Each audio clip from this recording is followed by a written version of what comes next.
Awesome. Welcome, Maya. Welcome back. You. It's great to connect with you again on our series here. Oh, I'm Of excited again. yeah, no, it's good. And I think today, last week we talked a lot about how we're launching ROI in you and why, and that's already up on the podcast, right? Everything's uploaded. Courtesy of you, awesome, amazing intern. Um, and today we're going to talk a little bit about our work together and actually we've been lucky that we've had such great extended time together because we connected when you were a sophomore. Yeah, I think I was getting ready to go into my sophomore year of college. So it's been over almost 3 years now, I believe. Yeah, awesome, fantastic. Yeah, Yeah. and so we've had a really great run together, and I'm excited that you're planning to go to grad school. But hmm we are really looking at students who, had no idea. No one had any idea we would be in this position that we're in, that it'd be really hard to interview and really hard to, that jobs would be just evaporating as we go. And, but the idea, I was thinking about this today. I was listening to a podcast. Harvard Business Review has a podcast on how to adjust your team to working remote. I thought, genius. We've been working remote. All my interns have worked remote, even the ones who went to University of Rhode Island or Roger Williams or Salve Regina or Framingham State. We've always worked remote, and it can be a challenge. One of the things that came up in the Harvard Business Review podcast was talking about acclimating your team, and it got me thinking a lot about how it can be a challenge to work remote and how employers often will be reticent, especially for new hires, especially for recent grads.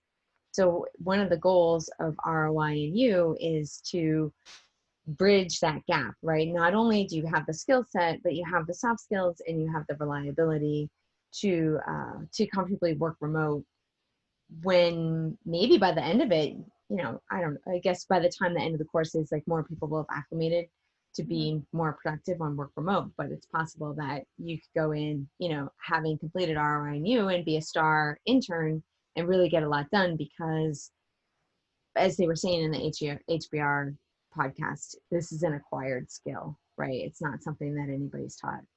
Exactly. And it's just funny thinking about it. Like, it's almost like a skill you put on your resume at this Mm-hmm. point, like if you're applying for a job right now, because I mean, as someone, I lived in Kentucky the entire time I've worked for you, and you're in Rhode Island. I've never been to Rhode Island. I've never attended, any of the events that I help promote, but we're still able to communicate and to use different platforms. I know we've used Monday.com for quite a while now to kind of communicate, and thousands of emails and text messages and phone calls and things like that. But it takes a lot to be able to communicate and to stay, on track and to be able to work with a team. We've worked with other interns too, and so being able to coordinate that, I definitely think is a skill, and one that I feel like not a lot of people have been thinking of until now. And I think the workforce is going to change too, which I'm interested to see how it goes. I know some companies are, moving online indefinitely, and so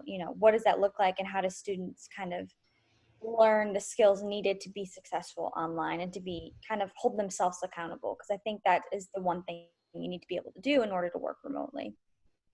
Yeah. I think, it's just so interesting to see where we're at, right? I think, did we talk about this last time, that like only 5% of the workforce was working remote and now it's well over 50? No, I did not know that. Yeah, That's yeah. But let's talk a little bit about what it's been like for you to not only work remote, but scaling up. I was also thinking we had two other interns with us this semester who were also graduating, and as of March, things really got bumpy. But they, finished out the internship, and we were able to accomplish quite a few things. But one of the things we talked about when because we started working on RYNU, in April? So before they graduated, and asking them for feedback on, what would have been better. And one of the points of feedback that came back was that the learning as you go process was a little bit of a challenge, especially once, COVID happened. Mhm. And so we're like, oh, okay, yeah, maybe it would be helpful to have more of a skilling up process that's less about the deliverables and more about learning what you need to know.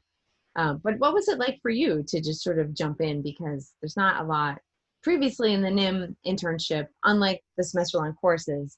The Mhm. internship, yes, has a roadmap and yes, has things to follow, but as far as it, I guess the expectation is you would be in a lot of ways self-taught. Yeah, I think, when I started off, when I first met you, I was an international economics major. Like that's what I was going to do. Mhm. And I just wanted an experience. And once I connected with you, it's so crazy now because it's exactly what I'm going into now. It's just crazy how things work. Oops, sorry. But it's just crazy how things work like that. But I didn't have any type of experience in, digital marketing or anything really that NIM was working on. And so I taught myself mostly everything. I know Mia was working with you at the time. Mia Lupo was working with Mhm. you. So there was, the roadmaps, which is kind of like a list of things, like steps to go through in order to get things done. So, for me, it was more of a kind of as you go learning experience and teaching. I read a lot of articles, I watched a lot of videos, and like basically it was like my own little class that I had created for myself. And it took more time for me, and I wish I would have had something that kind of taught me those little things, because it would have sped up the process a lot. Like fiddling around with all the different websites. It takes time to do that and to learn. And it took a few months for me to kind of, now I can do it, with my eyes closed. But at the time it was, it was hard. But I'm the type of person where, I like challenges and I like learning new things. And I think it really pushed me. And I'm really thankful for it in a way. I'm sure there was an easier route to it, but, you know, I learned a lot from the experience of like the ins and outs of things just because I was having to, do it myself. And so, I mean, for me, it was a really good learning experience.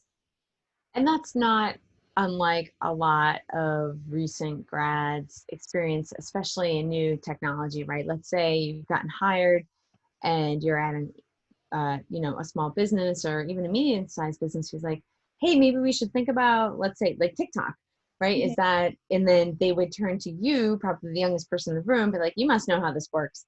But then Yeah. the trick is, how do you take it from a personal perspective? And I remember talking about this, like 10 years ago in my first URI class, Yeah. to focus on, okay, what do we, you know, you may be the expert in that platform in the room, but you may not be the expert on speaking on behalf of that brand. And how does that differ? Like you as a person and you as a representative brand.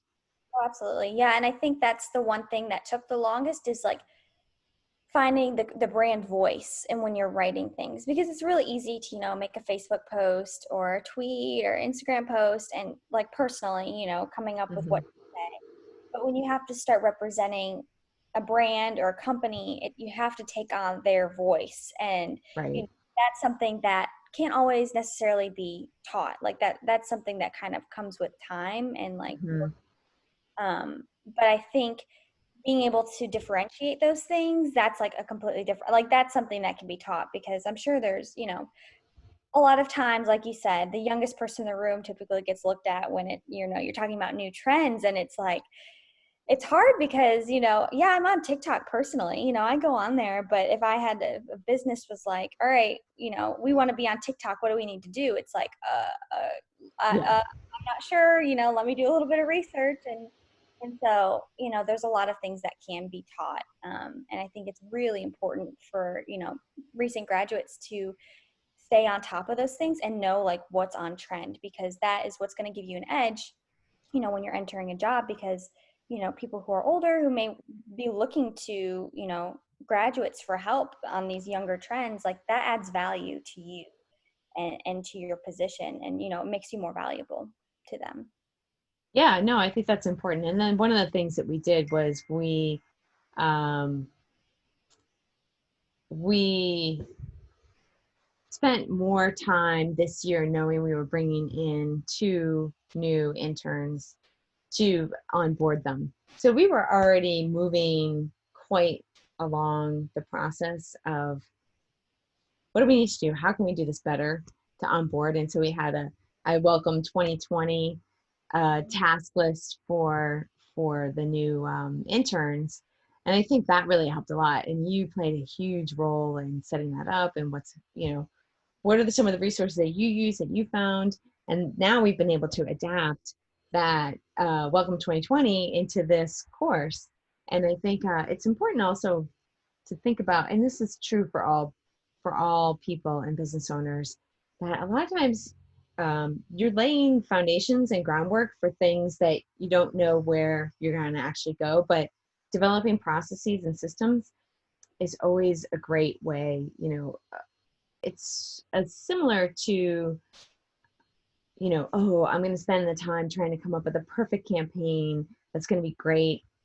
You're better off launching a campaign that is probably pretty good, right? And then you can measure from that. What was good, what was bad, as opposed to sort of thinking in your mind. And I think it's true with processes and systems, especially if you're going to be working with a team.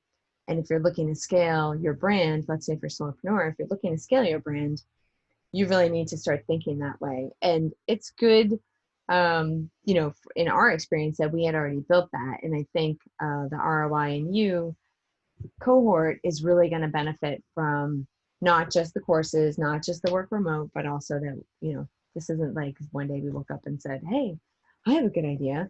Let's train up all these recent college grads who aren't, who are going to have a really hard time finding jobs. Well, and you've been working with students for a long time now, so I Yeah. feel, it's kind of been building up to this. Maybe, I know you said that it's been an idea of yours for a really long time, so I'm sure it's crazy for you to kind of see it all come to life, especially right now with everything going on. It just seems like the perfect time. Yeah. No, and I mean, I couldn't do it without you and Marissa, that's for sure. So I felt like, okay, we have all the right people. Yeah. Yeah. To make Yeah. it work.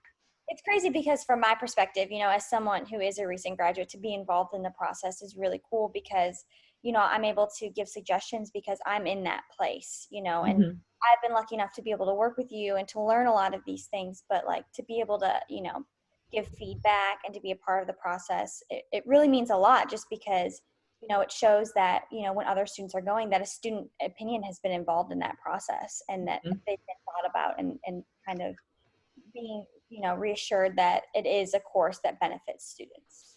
Yeah. No, I think it's been super fun process. So what about what advice would you give to someone who would be starting a work remote internship or job? I would probably say, don't be afraid to ask questions, but also know when to kind of try and figure things out on your own first, and then kind of ask questions from there. Because I think a lot of times what happens is like when you're assigned something, the first thing you want to do, you want to understand, ask questions to understand the assignment, but kind of make sure you take it on yourself and try first before kind of running to be like, can you help me walk through this? Mm-hmm. Because it's part of the process is to try and to learn and not be afraid to fail and Mm-hmm. something wrong, because that's just, like I said, it's part of the process of learning how to do things. When I first started with using MailChimp, I had absolutely no idea what I was doing, but I was always like, I'm going to send her a test email just to see, get feedback. And I still love getting feedback because that's how I learn. And I've learned so much from that, just kind of getting that feedback. It's the best part of it. Mm-hmm. Mm-hmm. Yeah. Yeah. I think too that I would always say, I mean, yes, things can be confusing, but especially now, right? Like I have a young child at home, people are busy all the time. And a lot of times, it's like, well, how do I do this? Somebody's probably done a really great YouTube video on it as opposed to me kind of walking you through. But I think it does take a little bit of time to figure out, is this something that I need someone on my team to walk me through? And I think one of the differentiations is this something that everybody does? Or is this something that is unique? Like there's certain things that we do as part of NIM that are potentially unique, but there's only so many hours we can spend on the phone together or on a call together. And I feel like it's so much more beneficial for you, for us to talk about strategy and talk about big picture, right? And then you can come in and be like, oh, and I was thinking, and what about this? And now, granted, you've had the advantage that we worked together for so long, but ideally, at the end of ROI and you, or the students will have the opportunity to be thinking more about strategy and be working with their project supervisor and their internship supervisor to really amp up their experience and contribute more. Like, hey, I was thinking about this, and so what do you think about that? And be more of an equal player as opposed to just tell me what you need done. Yeah, absolutely. And I think that those are the most fun calls that when we have is like those brainstorming calls or strategy sessions when we're, talking over things compared to, questions about WordPress and, setting something up on Eventbrite. Like those are kind of the smaller things, but what I take most value out of is, those calls where we get to kind of bounce off each other and, seeing my suggestions, we talk about things and seeing those things, actually come to life and that becomes something that is adapted. I think that's the coolest part of it is like, Mm-hmm. when you are able to be a part of those conversations, your ideas are listened to and they're, they can be, brought to life. And that's just amazing. And that's part of the reason why the internships, at least initially, are going to be with smaller entities, because then students will really get to flex their muscles, right? That this relatively small business, some cases a new business, is going to really value what you have to bring and really be relying on you.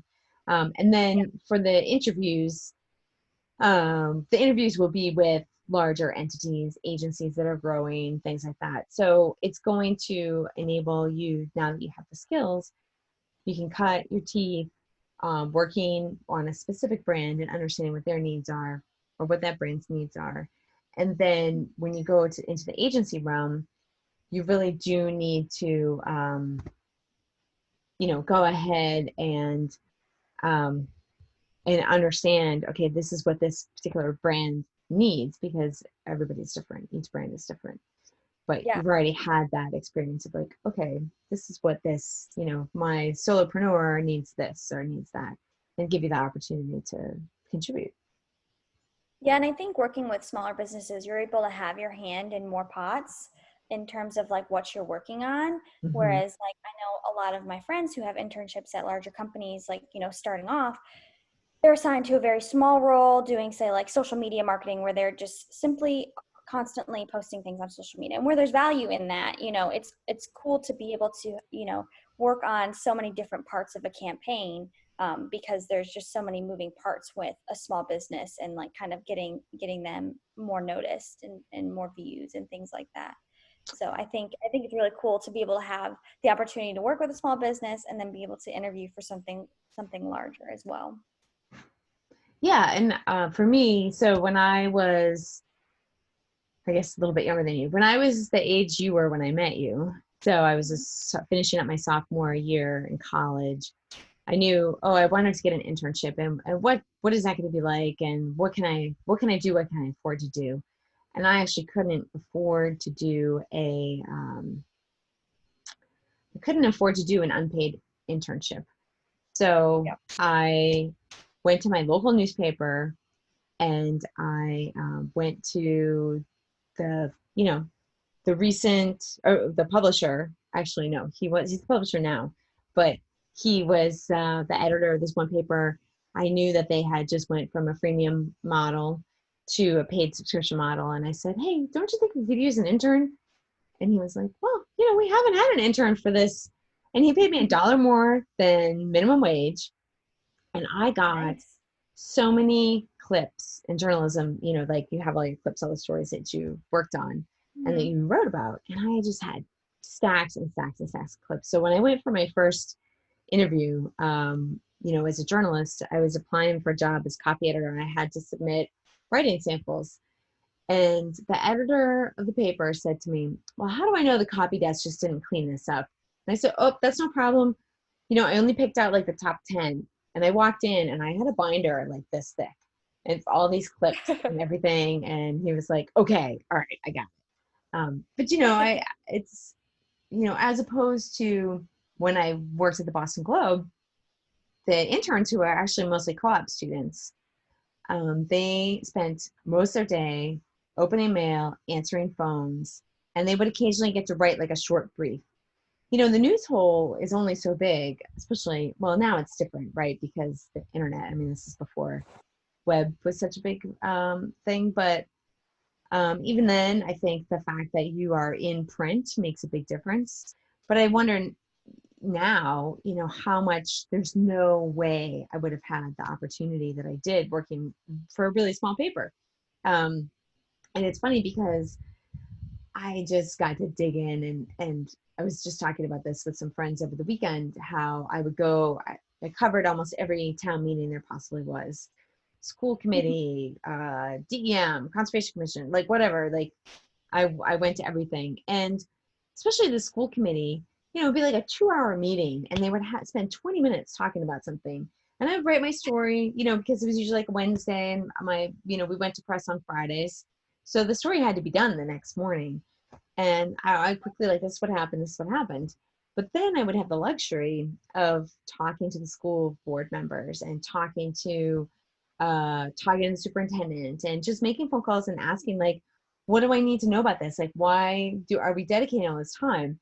And at that time, Massachusetts was planning to launch standardized testing called the MCAS.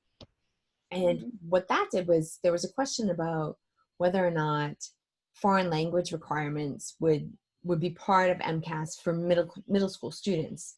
And the school committee was weighing, do we fund arts? Do we fund language? Like foreign language, like what's gonna be expected of us? And I, did this story. Now MCAS is old news, but at the time it was a really great experience to dig right in.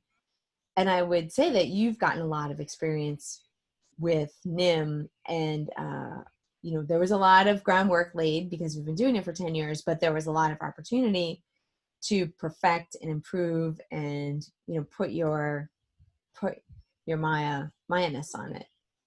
Yeah. Yeah, and I think it's also cool, like, being able to do as much as I do is like the people that I get to talk to and work with, and just being able to learn from those interactions and kind of how to talk to other professionals and how to kind of network in that way. Because I think that's something you miss out on when you're in college. You have your professor. Sometimes they are, part-time, and they are also like agency workers or whatnot. But being able to do an internship where you're talking with people, like I said, I was reading an article. I was doing research one time, and a past NIM speaker, I think it was Ted Ives, I read one of his articles for, a research project. And so it's just crazy, the people that you're able to meet when you're, doing an internship, and that I've met, working with NIM, is just, it's such a great skill to have and such good connections to have as well. Yeah, and Ted is a really great example of one of our instructors, right, who speaks at national and international conferences and is very well regarded, well respected. And and I think that's awesome, right? Like you come across, you're like, hey, I know him. Like, Yeah. I always think it's interesting when you can read an article by somebody and you can picture them in your head, Mhm. right? Yeah. It brings it home. Yeah, well, and especially for me, it's, I've been working remotely, so, I don't even have the opportunity to meet all these people. Now it's a little bit different with everything online, but beforehand, NIM would have the in-person events monthly, and, I would edit all the recordings for the videos of everyone there, and it's just really strange kind of being behind the scenes, working remotely, and then seeing it come to life. It's been very surreal in that way.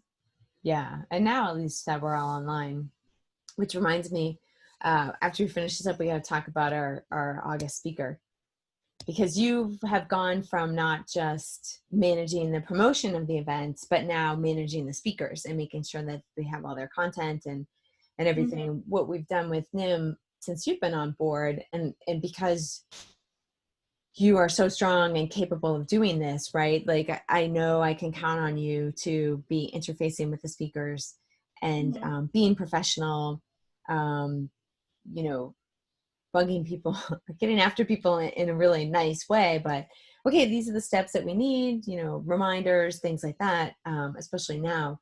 But I don't, you know, it would have been a challenge for someone who was only with me for a year to map all that out, like that whole process of our speaker guide. And so I think that there's a lot, like you said, there's a lot that you can do for a small brand as a one person once you sort of learn the ropes and you have the skills and be and contribute and have that on your resume. Oh yeah, absolutely. It's been an amazing experience. And like I said, I think I said last week when we talked, like where I'm at compared to some of my friends who are going to get jobs, since I have put my hand in so many different, places, I've learned so much more than, I think some other people have. And I'm so thankful for it because I'm able, I may not be a master of every single thing, but I'm able to learn more and to help out with things and to have conversations with people about these different, platforms or processes, like with SEO. Like if you would have asked me 4 years ago what SEO was, I would have had absolutely no idea. And now being able to work on the NIM website, Angles and Insights website, and even now with ROI and You, like being able to kind of do some of the behind the scenes stuff has, I've learned so much from that. And those are skills that I'm going to take with me, when I, do get a job. And so I think, I'm very thankful for that, of, all of the skills that I've learned kind of throughout the internship. And, thanks to you. Oh, well, I mean, ROI and you, the website portion, right? It's supposed the course portion, but the website portion you pretty much did yourself. The Yep. logo, the language. I mean, I did a lot of the research and like sketched out. We'll have to post that on Facebook, like what my sketch looked like versus what you came up with for the logo. Oh, that would be so funny. Yes, I know. I get lots of text messages with drawings on them. I love those. I know, from a mobile phone, right? That's like Exactly. very scrawly and sketchy. Yes. But yeah, I think it's so interesting. Um, you know, and you should be really proud that you took an idea and took like some amorphous direction and created what looks like an awesome website. I mean, it is a great website. And also help Marissa build out a lot of the content. Digital marketing is not her forte. She's an online curriculum development specialist. So she took a lot of what we had built in Monday.com and what we've done with NIM and what I've done in my courses, and really was, I think she had a lot of good material to work with, but wouldn't have that without you. Yeah, it's been so much fun. I mean, it's been something that, I know you've asked me over the years, like, what do you want to do? What do you want to kind of learn more about? And, I always kind of thought about that, what do I want to do? What do I need more experience with? And then when you brought this course up, I'm like, I want to do that. That sounds like that's something that I probably will never have another experience necessarily to do. And so it's been so fun to kind of from the ground up, kind of starting from, a brainstorm session. I remember the document we all worked on to just kind of brain dump on there, and kind of every weekly phone call in between. There's been so much time and thought that's gone into every step of this, just because there is, it is so important for students to have this extra, step in their career or in their educational career. And while they're kind of trying to, like we say, bridge that gap in between, college and your career. So there's just been so much thought and time and energy that's gone into this course. So I'm really excited to see kind of where it goes and how it grows. I think it's such an awesome opportunity. Yeah, good. And I'm looking forward to, and now see this, don't say that this is your last opportunity, because I have 3 more launches in the pipeline. Let's do it. I'm ready. Awesome. Another thing too, I just wanted to mention is that I went to grad school right after undergrad, and part of the reason why I did that was because there was a recession. So I knew, okay, it's going to be really hard to find a job. Journalism is hard to find a job. I cobbled together a journalism degree even though the university I went to did not have it exactly. So so I thought, all right, I'll just solve that problem on my resume and I'll just go to grad school. So, but Mhm. one thing I noticed was that while I had a lot of intern experience, I had a lot of reporting experience, and maybe it's the program that I went to, but there's so much more that you can bring to a program when you've had a lot of work experience. And I think that you are coming in with a much thicker deck than a lot of your classmates, unless maybe they've gone to an agency, they've worked at an agency full time, and then they've gone in. Yeah, well, and that's one of the reasons why I chose University of Texas is because looking at, a lot of the students that are in the program are students are recent graduates because it does change the dynamic of the course when you're going to school with professionals. Not that it changes, how much you're going to learn. You're still going to learn a lot both ways, but it does change the dynamics a bit. And I hope a lot of the students are coming in kind of similar to me with maybe, internship experience, but I really don't know what to expect. I'm excited to see kind of what we can learn from each other. I know last week we talked a little bit about how much you can learn from other students doing group work and things like that. So I'm excited to work with some more students who made that decision to continue their education, because I feel like you don't go to grad school just for fun. You're going for a reason. So I'm excited to work with people who are going there for a reason, and who are going to put all that effort in, similar to how I will be. Awesome. Awesome. Well, I think, we covered quite a bit of ground, and the goal really here is to make these a little bit short, and there's lots more that we could talk about.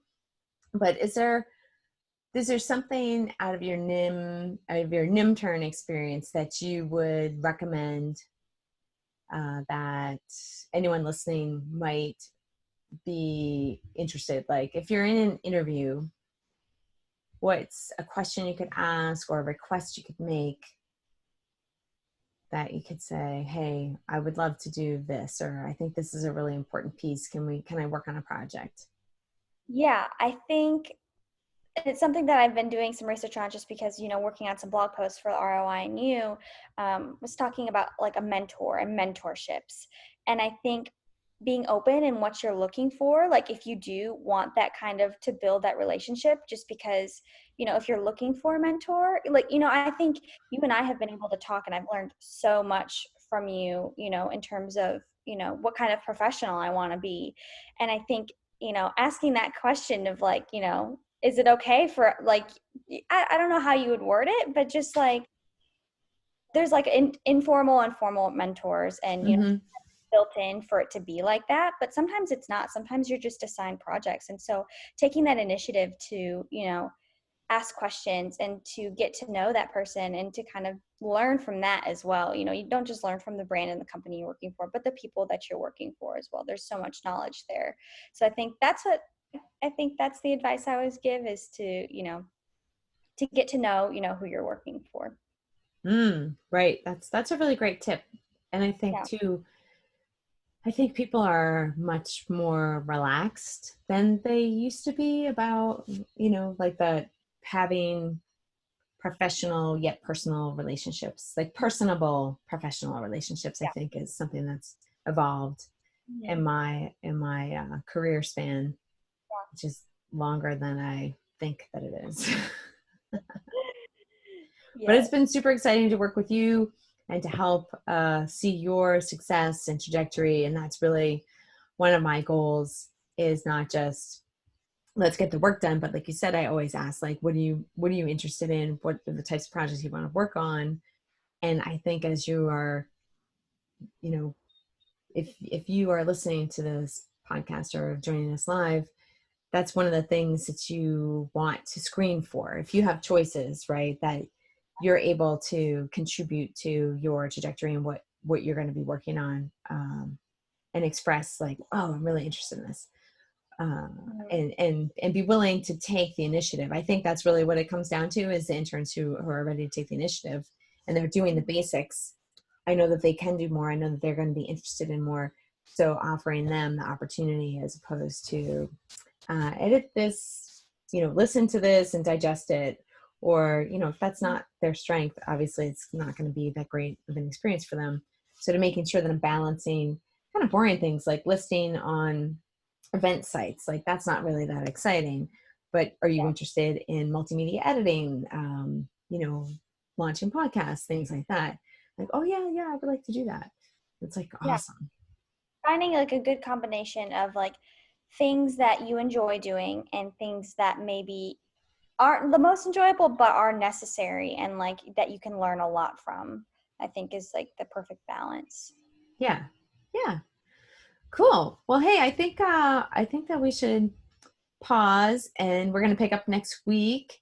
And next week we're going to talk about your Adobe capstone course project that you did, and talk about that experience too. And maybe there are some takeaways that recent grads could benefit from your insights from that. I'm excited. That was a semester long project, so I definitely have lots to say. Awesome. Awesome. And are we going to get a project mate to join us maybe? Yes, yes. I actually, I just saw that we all just were texting the other day. So, just talking about the craziness of how, 3 months ago we were in a very different position. So, hopefully, one of them will be able to join us. Perfect. Okay. All right. Well, thank you so much, Maya. And we'll look forward to seeing you next week. And then we're going to step away from the Maya focus thereafter, and we're going to bring on some of our instructors and some other great guests to give some specific advice for recent college grads. Okay. Thanks so much, Maya. Thank you. Okay.